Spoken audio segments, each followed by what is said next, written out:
कि राहुल गांधी किस मुंह से संविधान लेकर के घूम करके जनता को बेवकूफ बनाने का काम कर रहे हैं। किसी भी संविधान की आत्मा उसका प्रियम्बल होता है, प्रस्तावना होती है। और याद रखना, बाबा साहब भीमराव अंबेडकर ने 26 नवंबर 1949 को जो संविधान का ड्राफ्ट तैयार किया था, जो संविधान भारत की संविधान सभा को सौंपा था, उस संविधान सभा में प्रस्तावना में 2 शब्द नहीं थे, सेकुलर शब्द भी नहीं था और सोशलिस्ट शब्द भी नहीं था। कांग्रेस ने अपने हित के, अपने स्वार्थ के लिए जब इस देश के अंदर इमरजेंसी लागू की गई थी, आपातकाल के दौरान कांग्रेस ने 2 शब्द रात के अंधेरे में डाल करके बाबा साहब भीमराव अंबेडकर का अपमान करने का काम किया था। कांग्रेस ने लगातार कोई ऐसा अवसर नहीं छोड़ा जो भारत के संविधान के गले को घोंटने के समान थे। हर अवसर पर संशोधन पे संशोधन, संशोधन पे संशोधन करती रही। अनुसूचित जाति को उसका अधिकार मिले, अनुसूचित जनजाति को उसका अधिकार मिले, पिछड़ी जाति के लोगों को उसका अधिकार मिले, कभी यह प्रयास नहीं किया। हम पूछना चाहते हैं कांग्रेस के लोगों से, समाजवादी पार्टी के लोगों से, कि आखिर अलीगढ़ मुस्लिम विश्वविद्यालय में या जामिया मिलिया विश्वविद्यालय में अनुसूचित जाति, जनजाति या पिछड़ी जाति के नौजवानों को प्रवेश में भी और नौकरी में भी क्यों आरक्षण नहीं है?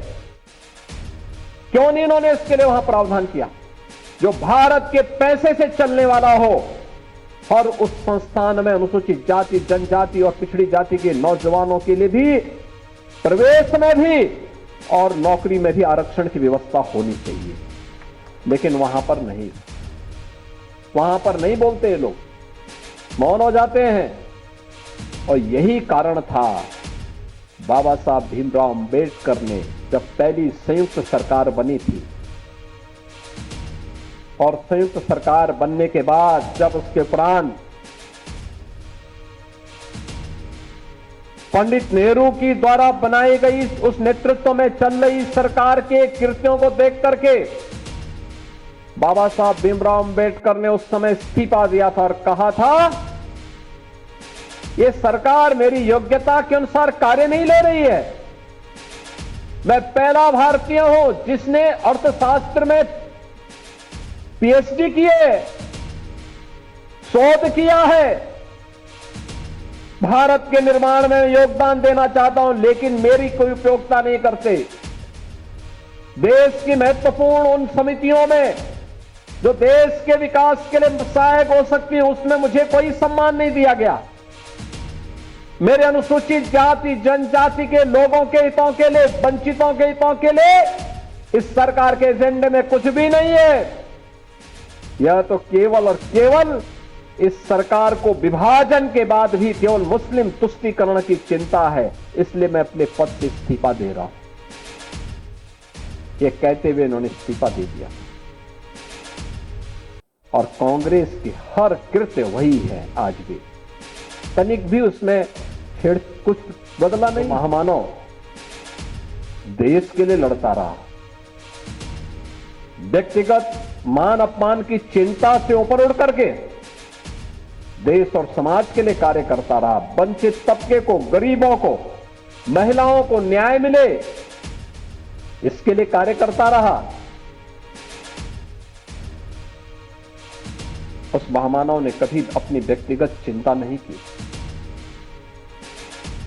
व्यक्तिगत मान अपमान की चिंता से ऊपर उठ करके और लगातार कार्य करता रहा।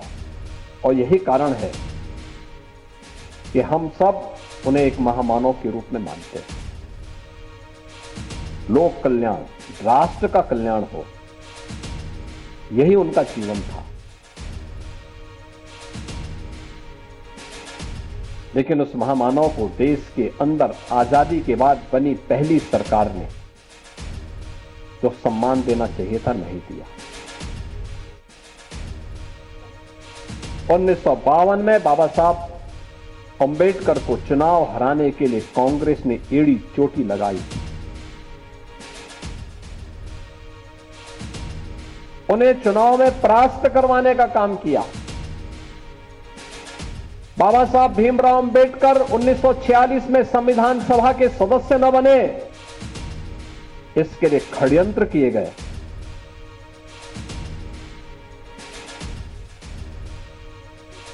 उनकी क्षेत्र की जो सीट थी, जो हिंदू बाहुल्य क्षेत्र थे, नॉन मुस्लिम क्षेत्र थे, उन्हें विभाजन का हिस्सा बना दिया गया, जिससे बाबा साहब भीमराव अंबेडकर चुनाव में जीते गए।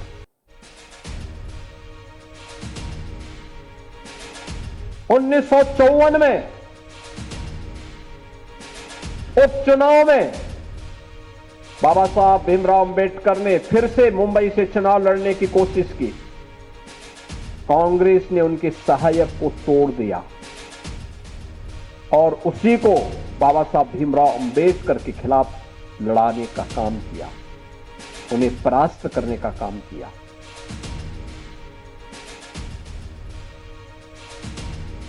यानी कोई भी ऐसा षड्यंत्र कांग्रेस ने नहीं छोड़ा बाबा साहब भीमराव अंबेडकर को अपमानित करने। अपने नेताओं के बड़े बड़े स्मारक कांग्रेस ने बनाए, लेकिन बाबा साहब भीमराव अंबेडकर का एक भी स्मारक नहीं बनने दिया, एक भी स्मारक नहीं बनने दिया। यहां तक कि मऊ मध्य प्रदेश में, जहां पर बाबा साहब भीमराव अंबेडकर ने जन्म लिया था, मऊ छावनी, कांग्रेस ने नहीं बनने दिया। कांग्रेस की सरकारें थी, नहीं बनने दिया। इंग्लैंड में रह करके, जिस भवन में रह करके उन्होंने अपनी उच्च शिक्षा प्राप्त की,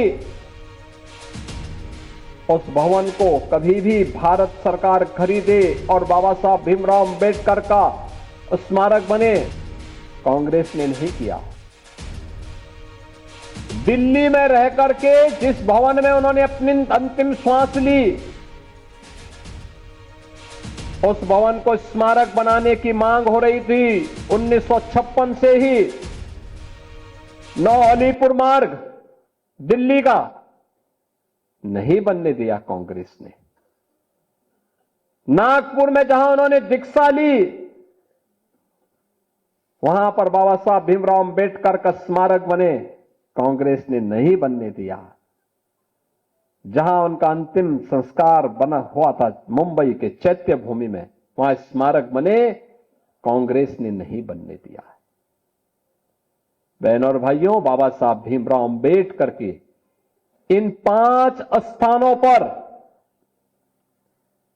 5 अंतर्राष्ट्रीय स्मारक बनाने का काम अगर किसी ने किया है तो ये भारतीय जनता पार्टी ने किया है, प्रधानमंत्री मोदी जी ने किया है।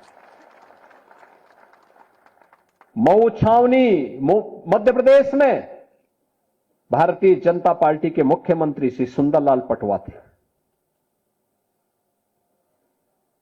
उन्होंने उस स्मारक का शुभारंभ किया था। प्रधानमंत्री उस समय अटल बिहारी वाजपेयी जी जब बने, उन्होंने उसका लोकार्पण किया। मोदी जी उस कार्यक्रम में वहां गए।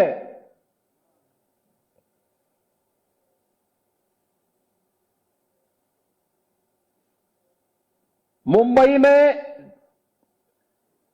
इंग्लैंड में, जहां पर उच्च शिक्षा बाबा साहब ने अर्जित की थी, उस भवन को ब्रिटिश सरकार बेच रही थी।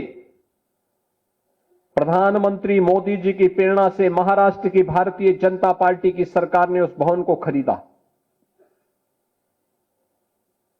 बाबा साहब भीमराव अंबेडकर का वहां पर स्मारक बनाया और भारत से जाने वाले अनुसूचित जाति के बच्चों के लिए उच्च शिक्षा के लिए वहां पर एक केंद्र बनाया और स्कॉलरशिप की भी व्यवस्था इंग्लैंड में की है, बाबा साहब की स्मृति को बनाए रखने के लिए।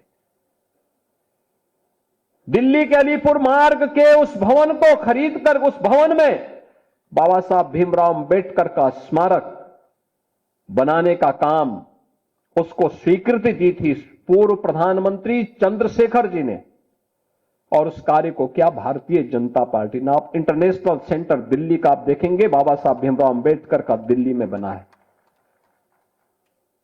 मुंबई का, नागपुर का दीक्षा भूमि, बाबा साहब भीमराव अंबेडकर का भव्य स्मारक, और मुंबई का चैत्य भूमि, ये बाबा साहब का भव्य भूमि। यह भी पंचतीर्थ जो ये बने हैं, ये प्रधानमंत्री मोदी जी की प्रेरणा से बने हैं।